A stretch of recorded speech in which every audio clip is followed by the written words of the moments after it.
Hey guys, we're back out at this Nissan Qashqai today. We were coming out anyway to change the clock spring on it, and the customer mentioned that her window wouldn't come back up. Now as you can see, I've got the window back up, but I had to apply my own 12-volt feed to that. Let's have a look, see how I diagnose this for. So like I said, when I got here, the window was all the way down, and that switch is working, so you kind of already know the answer. That was all the way down, but it's not coming back up. I can hear the clunk in there, see if you can pick it up. That's the motor trying to work, so I had a pretty good idea that it was going to be the switch, but I obviously wanted to test that, not guess it.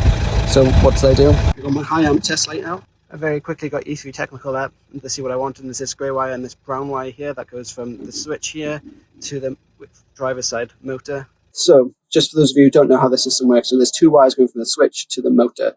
Those two wires will act as a positive and a ground depending on how you're doing the window. So if you're trying to do it up, one wire will be live and the other will be ground. But then if you try to do it down, they will switch over. So got the leads now connected to our light. If we do the window down, our light comes on. And then if we do the window up, our light stays off. So that there is not completing the circuit. So we know the fault is the switch. Just as a second test or reassurance that that is the fault and it's not the motor, provide my own 12-volt feed to it, and you can see that motor going up. It's definitely the switch. Right, now we know exactly what's wrong with that and it's been diagnosed properly. You can come back and check out my another video of me replacing the clock spring on this. Let's go.